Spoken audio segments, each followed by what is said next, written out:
Chapitre 3 Manifestations intelligentes 65.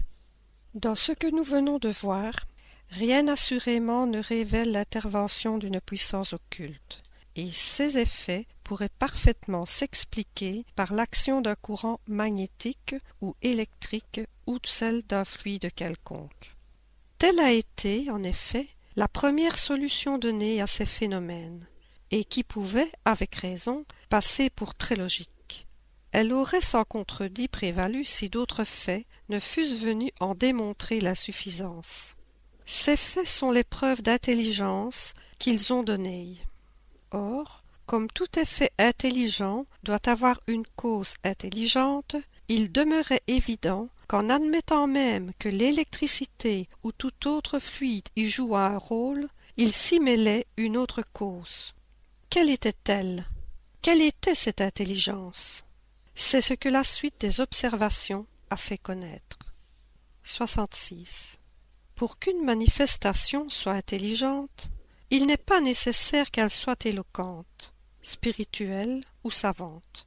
Il suffit qu'elle prouve un acte libre et volontaire, exprimant une intention ou répondant à une pensée. Assurément, quand on voit une girouette agitée par le vent, on est bien certain qu'elle n'obéit qu'à une impulsion mécanique. Mais, si l'on reconnaissait dans les mouvements de la girouette des signaux intentionnels, si elle tournait à droite ou à gauche, vite ou avec lenteur au commandement, on serait bien forcé d'admettre, non pas que la girouette est intelligente, mais qu'elle obéit à une intelligence. C'est ce qui est arrivé pour la table. 67. Nous avons vu la table se mouvoir, se soulever, frapper des coups sous l'influence d'un ou de plusieurs médiums.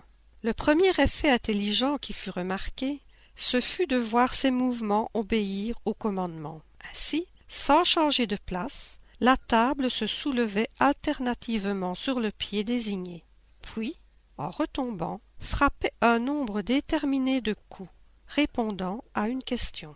D'autres fois la table, sans le contact de personne, se promenait toute seule dans la chambre, allant à droite ou à gauche, en avant ou en arrière, exécutant divers mouvements sur l'ordre des assistants. Il est bien évident que nous écartons toute supposition de fraude, que nous admettons la parfaite loyauté des assistants, attestée par leur honorabilité et leur parfait désintéressement. Nous parlerons plus tard des supercheries contre lesquelles il est prudent de se tenir en garde. 68. Au moyen des coups frappés, et surtout par les coups intimes dont nous venons de parler, on obtient des effets encore plus intelligents, comme l'imitation des diverses batteries du tambour, de la petite guerre avec feu de fil ou de peloton, canonnade, puis le grincement de la scie, les coups de marteau, leur rythme de différents airs, etc. C'était, comme on le comprend, un vaste champ ouvert à l'exploration. On s'est dit que, puisqu'il y avait là une intelligence occulte, elle devait pouvoir répondre aux questions. Et elle répondit en effet par oui ou par non, au moyen d'un nombre de coups de convention.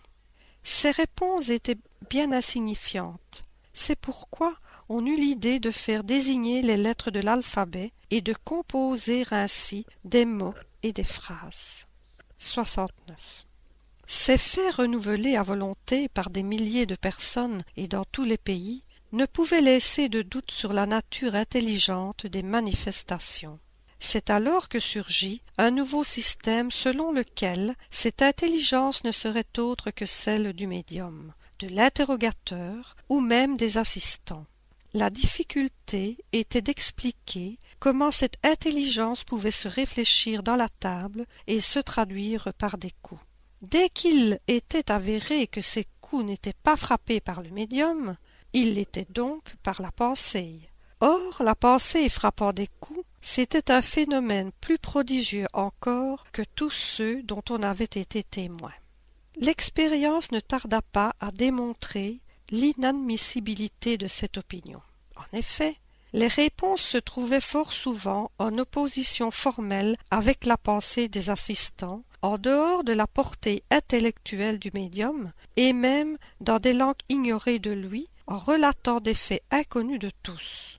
Les exemples sont si nombreux qu'il est presque impossible que quiconque s'est un peu occupé de communication spirite n'en ait pas été maintes fois témoin.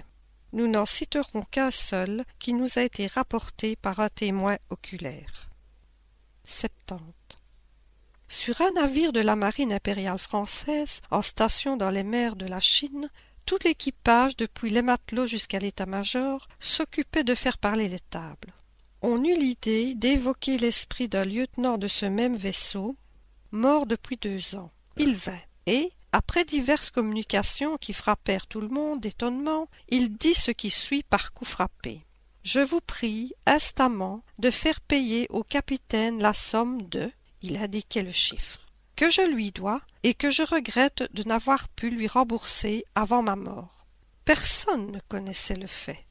Le capitaine lui-même avait oublié cette créance, assez minime du reste.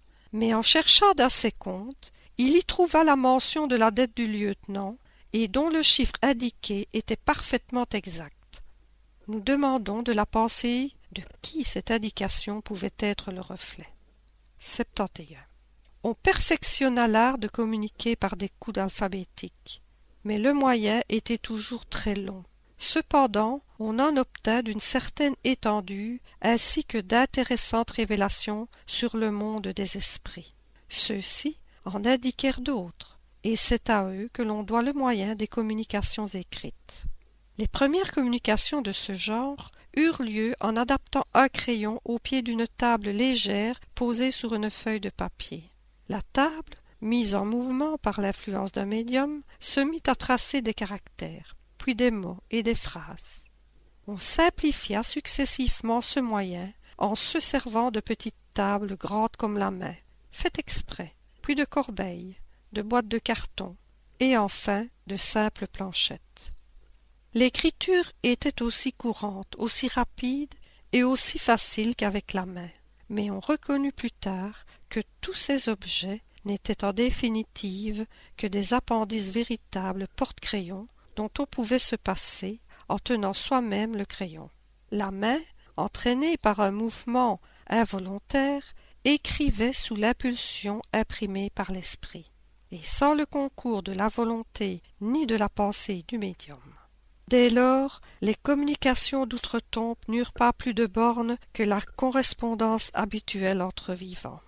Nous reviendrons sur ces différents moyens que nous expliquerons en détail.